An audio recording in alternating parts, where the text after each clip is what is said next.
Every day, people kept asking Taesung the same question. How was he feeling? Taesung always gave the same response. He said his legs hurt.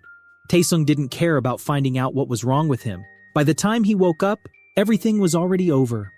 Taesung was trapped in the reality of being partially paralyzed. A drunk driver caused a car accident. Taesung had only bought snacks and a beer to end his day when suddenly he was blinded by bright lights. All that remained after the incident was a phantom pain in his legs, as if they were cut off. Taesung wished he had died instead of suffering. With his lower body paralyzed, there wasn't much he could do. Taesung's usual activity was reading novels. His favorite ones were those with happy endings because they made him feel happy and comforted when he read them. Taesung was about to finish reading a novel. He became sad when he learned that the ending was bad. Taesung reasoned with himself that he was never truly happy about novel endings because he knew he would never have a happy ending for himself. When Taesung woke up, there was a message in front of him that said, "The magician who dominates the world would begin." Trying to make sense of what he saw, he assumed it was just a hallucination.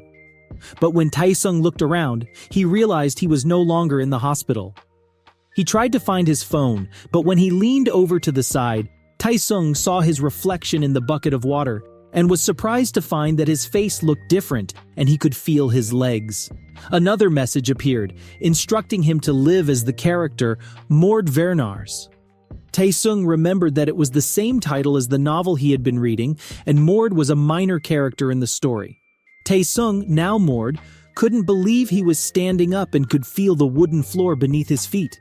Suddenly, he felt a sharp pain as he was forced to relive Mord's memories and experience the entire contents of the novel. Taesung couldn't believe what was happening. He felt and saw Mord's life and how it ended. Mord Vernars, the illegitimate son of the powerful Vernars family patriarch.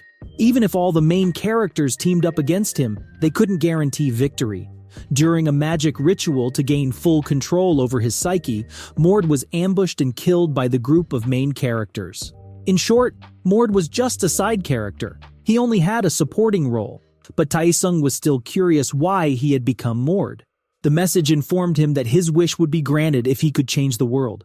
Taesung then remembered that the message was referring to the novel's ending. Taesung was now instructed to save the world. He tried to collect himself and thought that he might be dreaming, considering how tired he was of his life. However, given his current state, Taesung didn't want to wake up from the dream. His goal now was to have his wish granted and regain his body from before the accident. But despite having his wish granted, Taesung wasn't satisfied because he possessed all the information about the novel and all of Mord's powers and talents. This time, as Mord Vernars, he vowed to change the world. Mord Vernars, a bastard child of the Archduke Vernar's family bloodline, lived a difficult life, unaware of his mother's identity. His mother died shortly after his birth.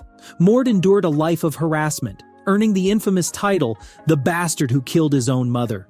However, Mord's life took a turning point when members of the Vernars bloodline awakened powers known as New Blood Awakening upon turning 15.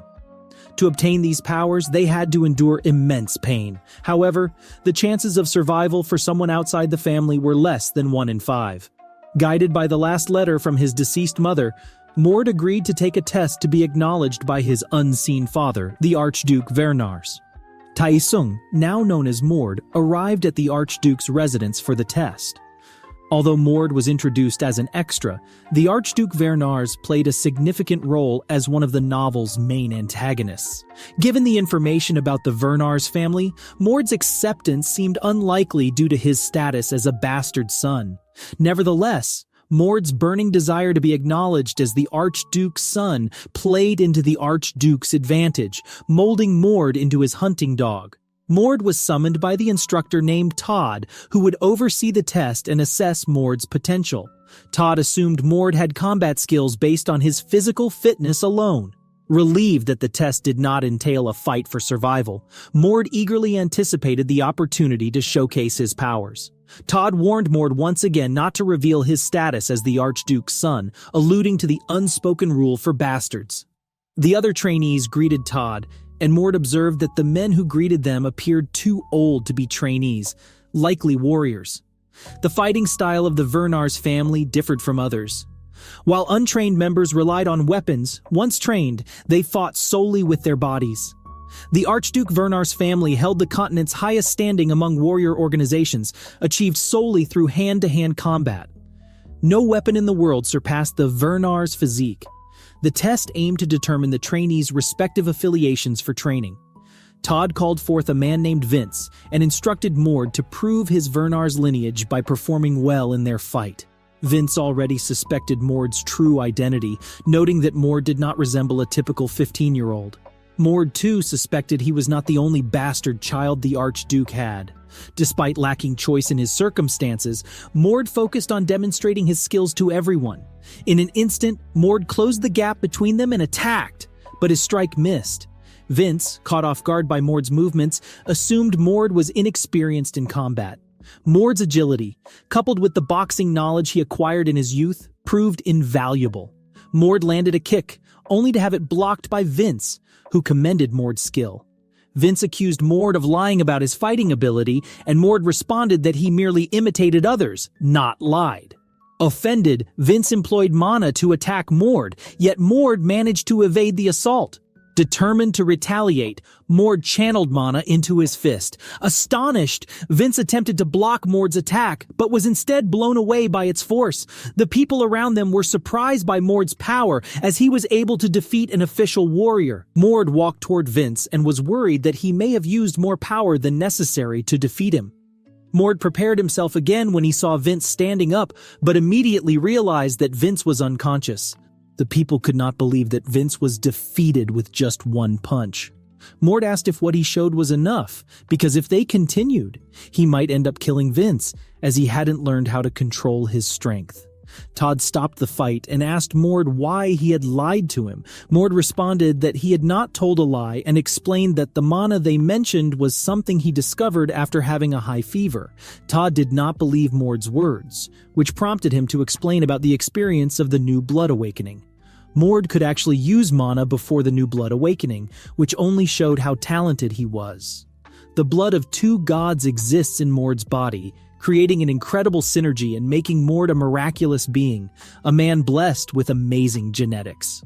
For someone who hadn't trained before reaching 15, after 7 years, Mord becomes stronger than Archduke Vernar's, who is known as the strongest of the successors of the god of combat. Todd is still unsure what to believe, and if what Mord said was the truth, then that would make Mord a monster. Todd confessed that Vince was a Vernar's warrior who trained from a young age and passed the strict test.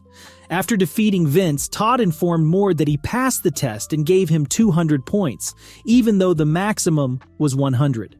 The test that Mord took was a way to determine what level Mord was at. The Archduke Vernar's family has a 3-level curriculum for warriors. If Mord fulfilled the conditions at the beach level, he would have been promoted to the next level. Passing the last level of the test would allow someone to become an official warrior. After hearing Todd's explanation, Mord requested to be put on the first level as he wished to learn mana combat techniques from the basics and planned to get promoted after finishing all of the levels. Todd thought that it would have been more reasonable if Mord took the test to be an official warrior immediately, but eventually followed what Mord requested. Todd ended Mord's test and informed him that he would be sending someone to guide him through the first level. In his room, Taesung wondered if Mord went through the same process as he did, since it was not mentioned in the novel how Mord became the Archduke's hidden card. Unfortunately for Mord, Archduke Vernar's only dominated his mind to use him as a human weapon, which made Taesung wonder how Mord fared with the tests, since he was always beaten as a kid, and assumed that he might have been beaten as well and was sent to the first level. Some Taesung understood why he had to be the one to possess Mord, as he always fought when something was unfair.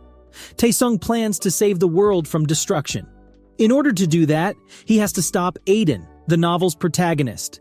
Aiden completed the word fragments and became a being that dominates the entire world, which also resulted in the destruction of the world. The novel was about Aiden and his fight with his enemies to become the destroyer of the world. As his last opportunity, Taesung now plans to live as Mord to prevent the world from being destroyed. The Archduke Vernar's family rules the nation known as the Principality of Vernars.